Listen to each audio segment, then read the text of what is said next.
Hello again, friends.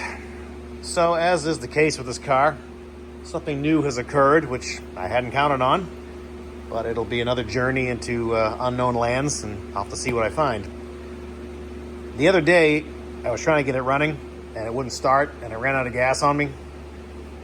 It wasn't unexpected, because the gas gauge hasn't worked on this thing since I got it. Now it works, but I didn't know how much fuel was in it, and I expected little to none, and I was right. So it ran out of fuel.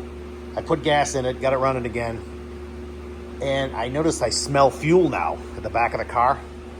Not a lot, but enough to say, wow, that didn't do that before. So I don't see it leaking anywhere. So I was poking around back here, and I took off the shield for the filler neck, and there's the rubber sleeve that goes over it, and there's a ground for the license plate light or whatever it's for. And then I noticed that flange right there, that's the rubber seal, the rubber sleeve rather, and that is the filler neck flange. I noticed that they, obviously they're sitting off the body, and that doesn't seem right to me. I don't know if I can zoom in more, but you see there's a gap right there. And then I said, well, how the hell is that rubber sleeve attached to the screws? There's supposed to be clips on it or something? So I did a little research, and guess what? It's in wrong. The rubber sleeve goes in first, then the filler tube goes in and attaches to the tank. So the filler tube should be outside of the taillight panel, not inside of the taillight panel. I've always wondered why this gas cap sits so far in, and now I'm thinking it's because the filler tube is in too far. It's probably a 1/4 inch deeper than it should be. If you look in here, you'll see that it fits in, and it's inside. It's supposed to be outside. Oops.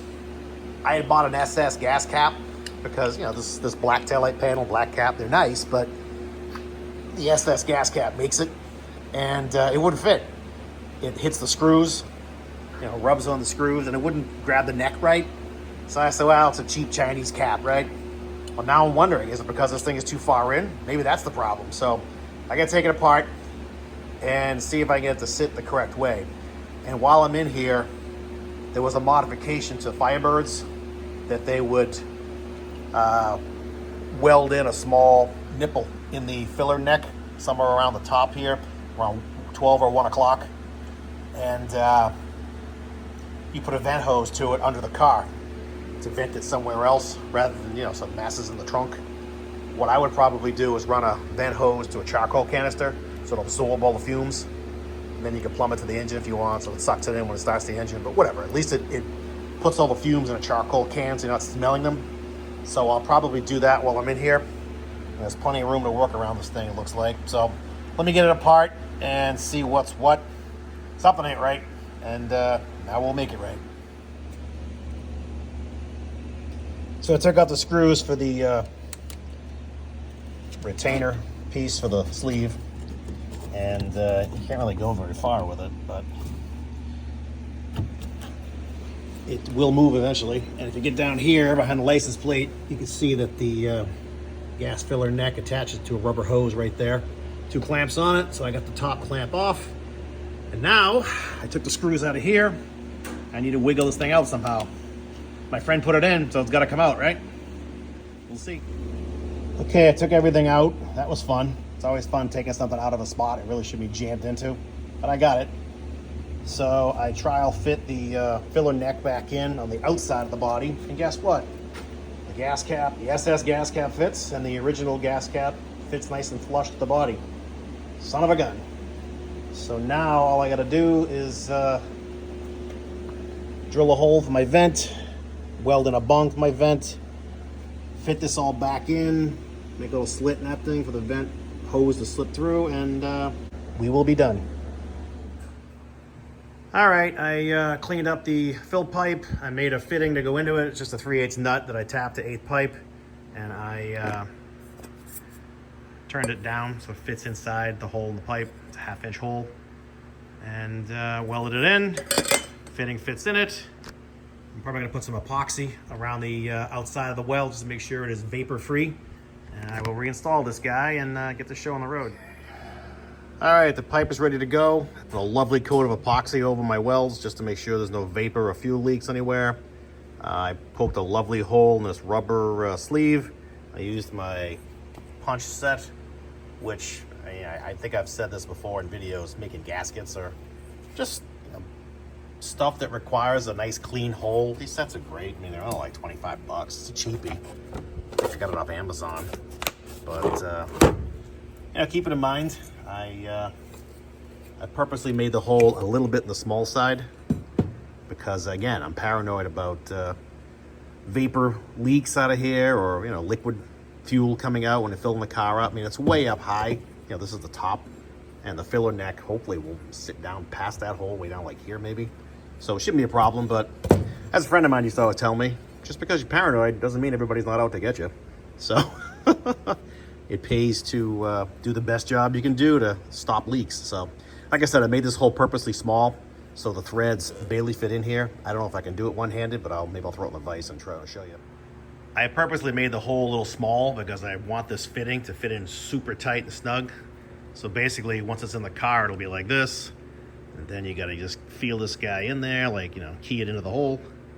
And then get it to catch. And live happily ever after. Come on, I did it a minute ago in rehearsal and it worked great. Now the camera's running, it's gonna fight me. There we go. And that's it. So I'll put it in the clock position I want, and you'll see that it's super tight to the rubber. Nothing should seep out of there. I could put some strip caulk around it or whatever if I really wanted to, but it should be fine. So let me go feed this back in the car and get this thing done. Oh, in case anybody's wondering, I didn't just freehand that hole. I put screws and nuts to pull the rubber and the flange together so it was all lined up. I mean, I can be a hack at times, but I'm not a super hack. I do try to elevate my craft. So yeah, of course, 1032 fits really well, these holes. So that's how I did it, to line it all up. Okay, Camaro Nation, we're done. The sleeve is on, the tube is in, the clamps are tight.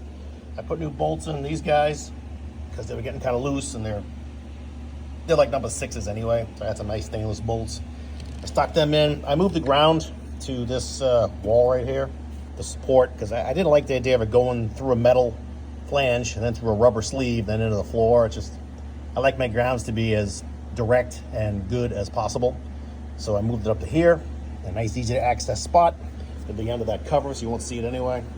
That guy is in, it's turned this way for now. I put a cap on it to keep vapor from coming through it. I just gotta tighten those screws up, make sure my gas cap sits the way I want it, and life will be wonderful. So now the original gas cap sits nice and flush if I choose to use it. I mean, it's slightly off on this side, but it's, look how bendable this thing is. I mean, it used to be set way in, so this sits nice. And if I grab the SS cap, let's see how that sits. Okay, there's the SS cap. Sits lovely, goes on easy. The only thing I don't like is if you turn it on all the way. If I crank it all the way to the right, it'll be a little bit askew of level. That looks like shit. You really can't do anything with the tube because the tube has 4 screw holes in it with very little movement, and once the rubber hose grabs it, you can't move it.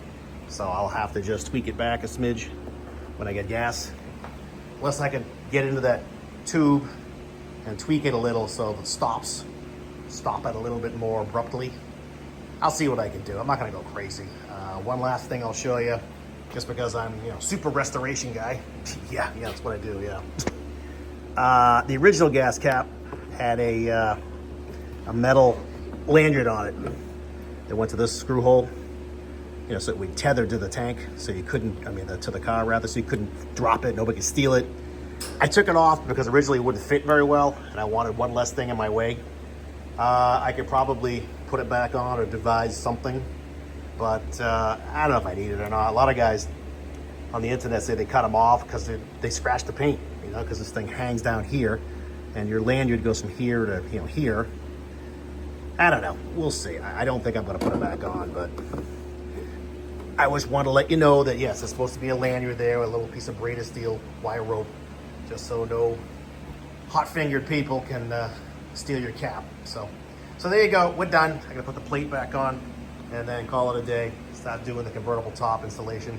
So hopefully my gas smells go away. I still smell fuel in the trunk, but the tank was open until literally 5 minutes ago. So hopefully it all dissipates and live happily ever after. So there you go. If I helped you do something on your car, or taught you something you'd know, awesome.